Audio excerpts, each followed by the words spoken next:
Hello and welcome to another episode of Did She Just Say Chakra? We are again excited to be here today. It's our third episode and just going back into recap a little bit of episode 1 and episode 2. If you haven't went back and watched, you should definitely do so. It was pretty exciting talking about manifesting your best self in 2025. We focused on setting intentions around these words, a few words, 1 or 2, maybe 3 words that you want to feel in 2025. Maybe you want to feel connected, grounded, loved, and then focusing on building intentions around those words. So it was fun. It was fun creating that episode, and then we moved into episode 2, which was on emotion code. So if you're feeling stuck, you start the process of manifesting and you just can't figure out like where you want to go or how you want to feel, and you just feel very stuck. Emotion code is a way of releasing, getting into the energy and releasing those stuck emotions, maybe stuck traumas that are felt in the body. We have some great examples of work that Stacy did with Mia, and Thank you, Mia. Yes, and now we're moving into mindfulness today. So, and I actually have the perfect story to give you an example of mindfulness and how we can shift our thoughts and our energy in just such a quick and easy way. It takes very little time to shift our thoughts and our emotions and our energy. And the perfect example of that is this morning. I woke up, I text Stacy. I just wasn't feeling great. I was like, I don't even really want to get out of bed.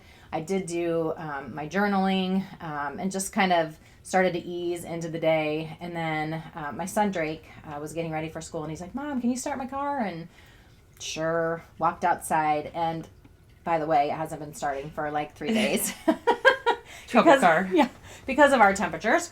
And so I was like, okay, I'll try it. But walked outside, turned the engine. I was like, holy shit, it turned on. It's going to be a great day. Yes, and exactly. I was like, oh my gosh. I got out of the car, wiped off the windows, took a couple deep breaths, and I went back inside and I texted Stacy. I'm like, I'm good. I'm going to jump in the shower and I'll be there. And that's all that happened. I didn't, nothing else happened. It's so easy.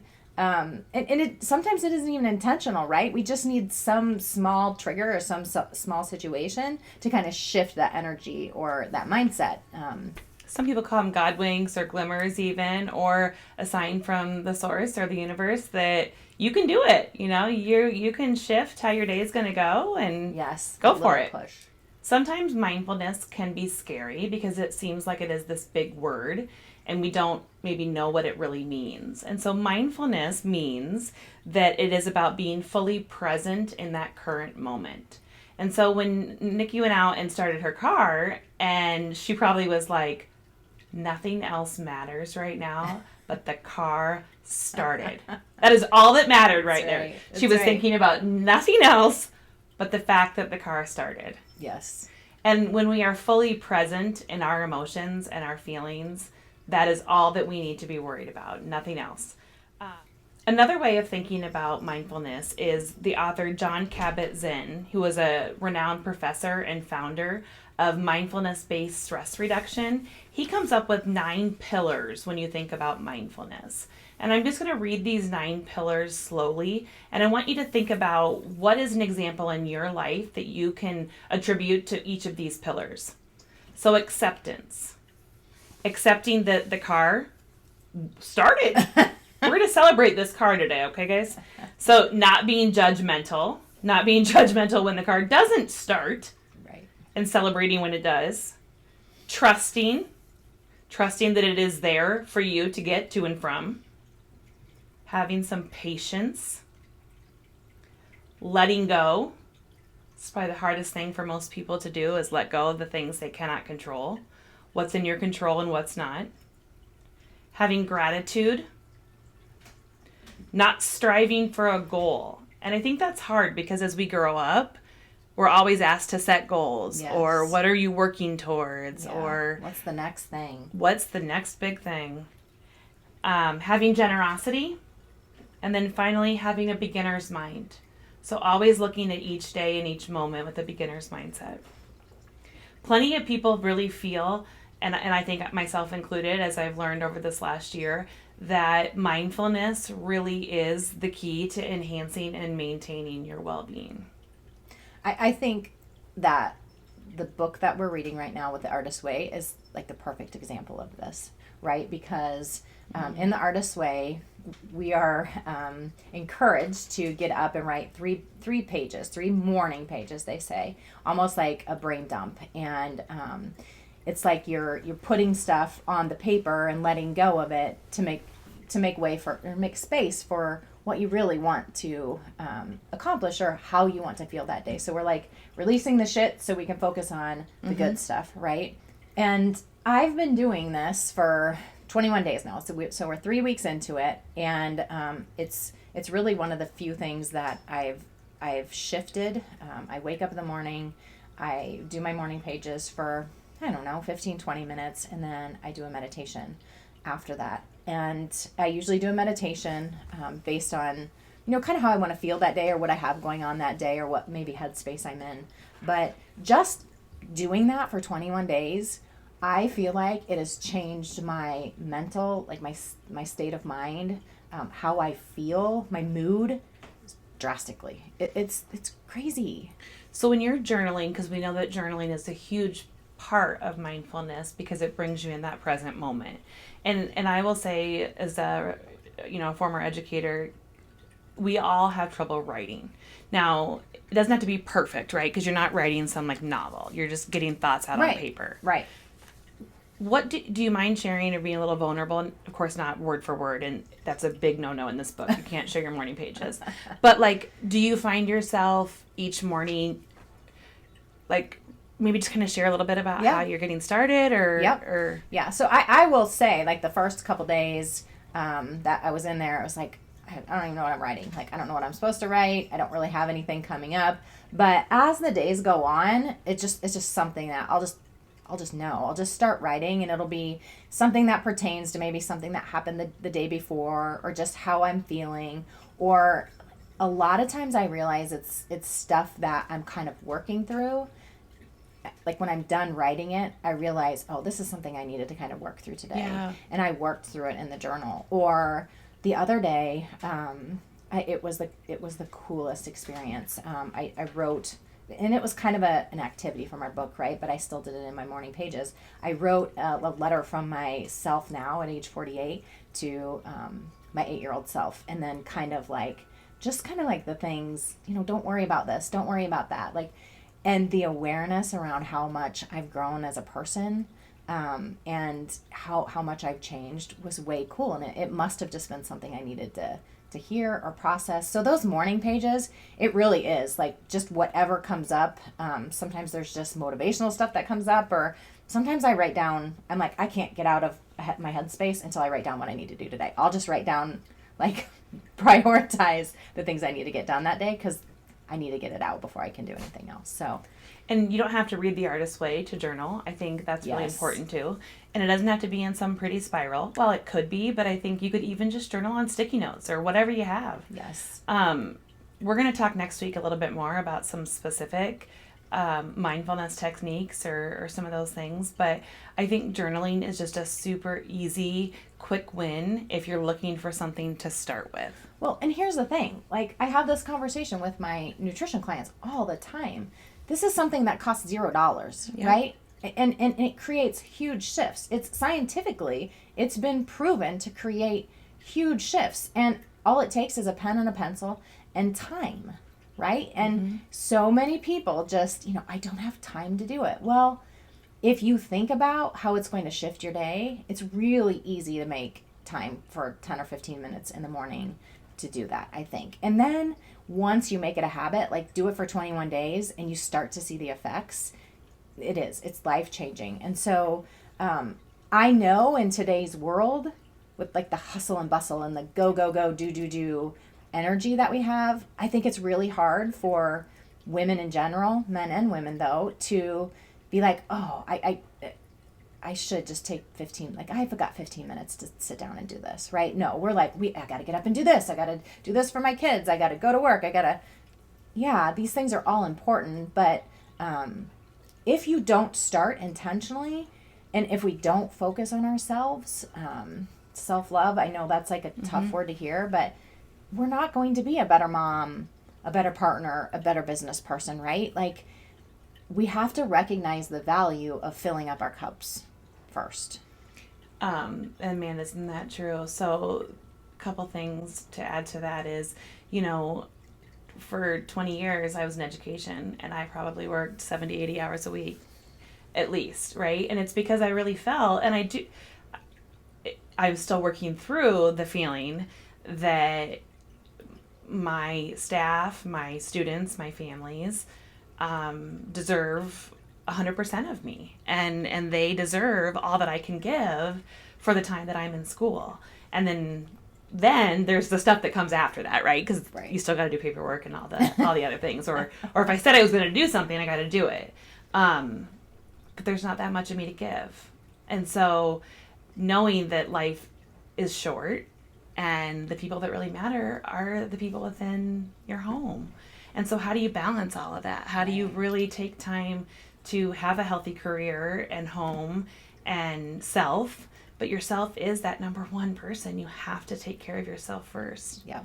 It used to be such a, I think our society, it was seen as selfish. And nowadays, I think that has totally shifted, and it's more like it's a necessary thing, because if we don't do that, if we're not present with our kids when they're home, having conversations with them, if we're not sitting down and listening to our bodies, or calming down, taking a nap when we need to, right? Like, listen to your bodies, people. And those are all ways of mindfulness, right? Those are all things that we can do to become mindful, and not judging ourselves. Like, that's a big one. One of those pillars that you talked about, not judging ourselves for it. Like, this is a good thing. Yay me for journaling. Yay me for taking a nap when I needed to, so I could feel better when my family got home.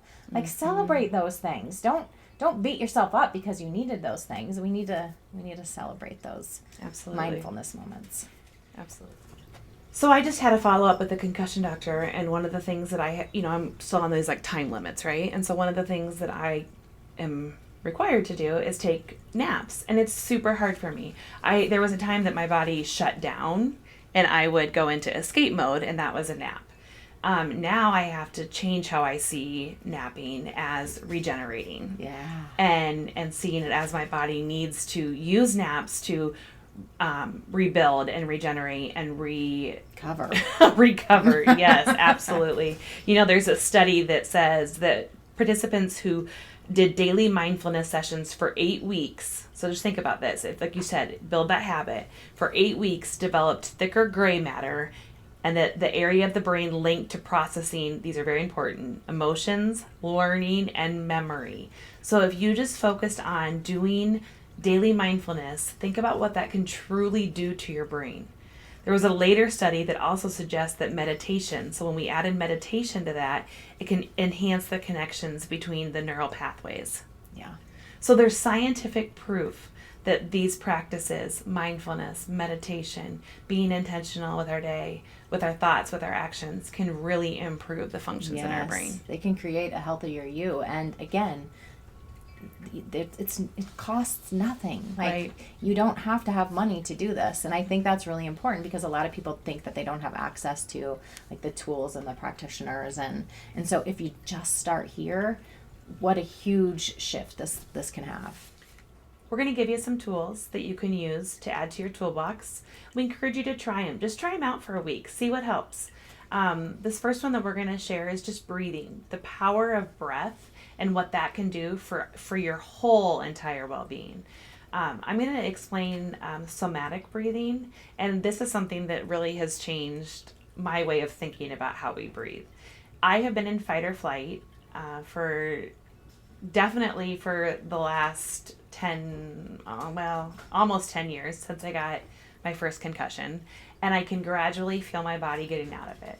My body is no longer, I'm not breathing solely up here in my chest. Yes. I finally feel myself finding some air down here, which is crazy. Additionally, I don't always feel my shoulders as earrings, which is amazing.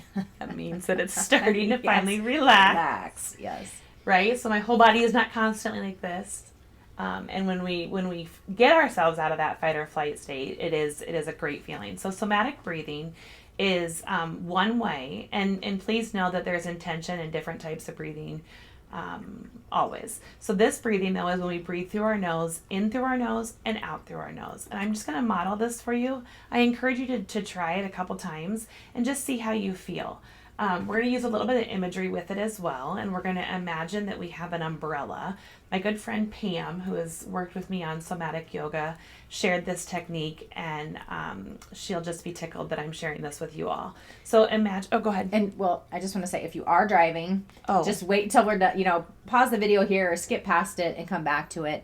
Don't be doing this while you're driving, because it does it can put you in kind of a meditative state if you're really intentional. So if you're driving, pause it and come back to this. But yeah, here we go. Fair, or just listen. Yes, just listen. It's just very brief. So all you do is but remember, usually they'll say take a deep breath in through your nose and breathe out through your mouth. But in this case, we're going to breathe in through our nose and out through our nose. And we're going to envision that we are filling up a umbrella. So if you're watching my hands, we're going to breathe in, fill the umbrella up in our rib cage. And then when we breathe out, we're going to close the umbrella out and push the air all the way up through our brain and really fill the air so it fills up into our brain and through all of our neurons. So deep breath in and out.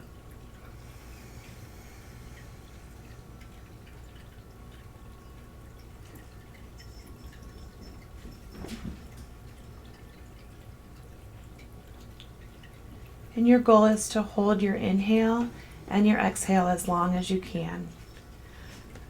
I obviously am not a breath or yoga teacher, so I can't really do both talking and breathing at the same time. But your goal is to take a deep breath in, making that umbrella expand, and then out, pushing the air through.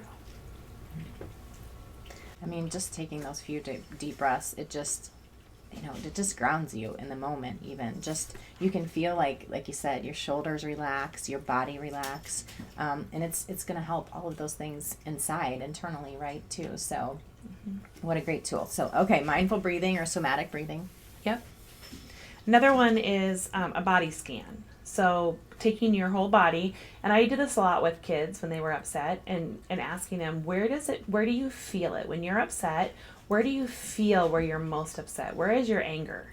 Because usually anger is the feeling that would be outwardly showing, right? They were crying or mad or yelling at us. Where do you feel that in your body? And so taking that scan, do you feel it up top? No. Do you feel it, where do you feel it working your way through your body? And then pinpointing where it is that you feel that anger or that sadness. Yes. Do you want to add anything to that? Yeah, just once you locate where you're holding that, then doing that, just following it up with that breath work, right? That breathing in, breathing out, and letting go, and just, maybe seeing that energy move out of the body. But it's really just more so kind of tricking the brain and those pathways, right? Into focusing on that instead of the anger that we're feeling, and then letting that go. Mm-hmm. I love that. And I wish that we could teach that in school. I wish that we could teach kids to really harness their energy and breathe through when they're mad or frustrated. It's okay to have the emotion. It's just not okay what we do when we are having that big emotion. How we respond. We talked about that the other day. Right. My favorite mindful eating, and I'm going to let Nicole talk deeper about it, but my favorite is to watch her eat a peppermint patty. And it's funny because she might do an activity with us here, but my favorite is to really watch her be intentional when she's eating a peppermint patty. You just think she just loves it so much. Well, okay, it's so funny that you say that, because I never ever realized that until you brought it up to me. But it is true. Like, I don't do a lot of, I try not to do a lot of sweets, and so like when I'm eating my peppermint patty, I'm usually like, I go around the outside and like little piece at a time. Oh my goodness, and I'm enjoying that. So she is, and it makes me enjoy it. I'm like, gosh, that's really awesome. She really enjoys that peppermint patty, and I have taken note and thought about that when I'm eating something like a sweet or something that probably I shouldn't consume a lot of, because normally it's like 2 bites and it's done. But if I chose to eat in smaller bites and savor it. Yes.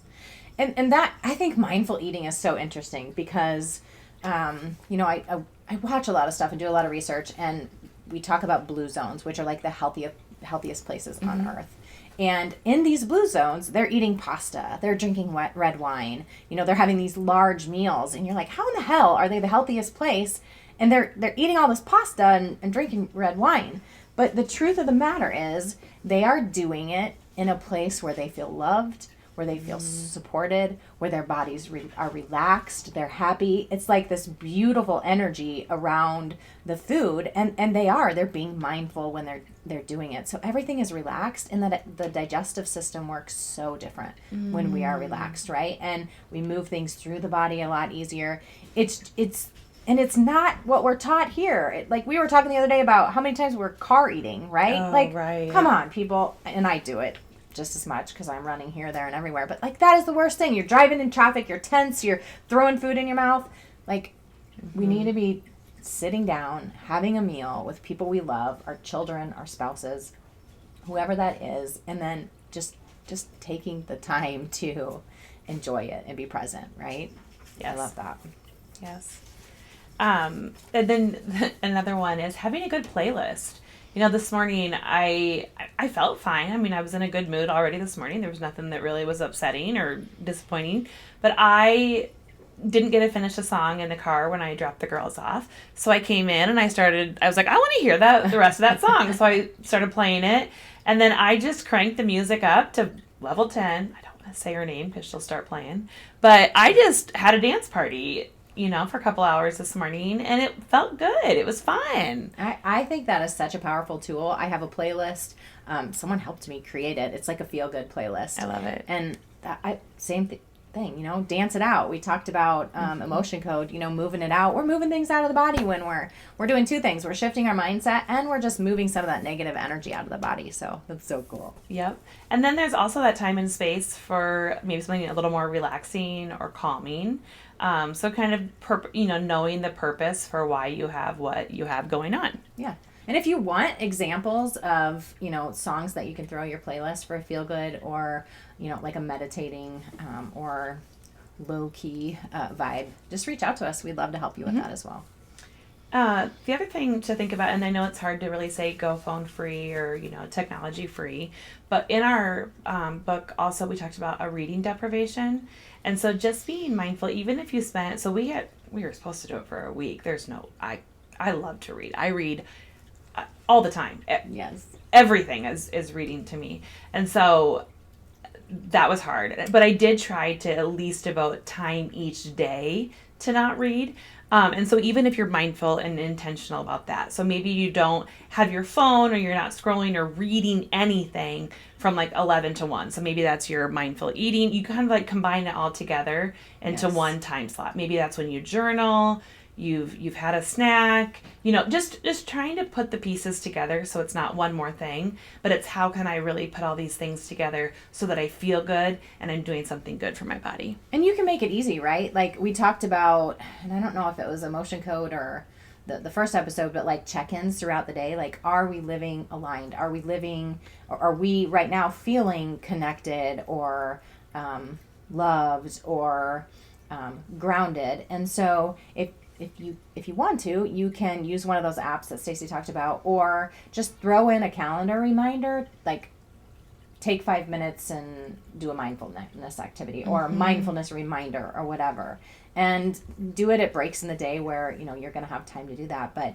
those little check-ins where we can make those little shifts out of fight or flight and into like that parasympathetic, they don't have to be big things. You can just do it at lunch, like Stacey was saying. Add it on to something you're currently doing, and it makes it easy. So next week we'll go into this a little bit deeper and give you some more suggestions or some ideas, some tools, like we said, to put in your toolbox. Yeah, so join us next week as we dive deeper into some of these mindfulness practices and ways that you can improve and be your better self. We appreciate you listening. We hope that you love, like, share, subscribe, all the wonderful things that you do on podcasts. Yes, absolutely. We really love and appreciate you, and we're glad you're here, and hope that you share this podcast with somebody else that you think would appreciate it today. And our goal, remember, never is that you have to do everything. You just choose one thing, you do it the best you can.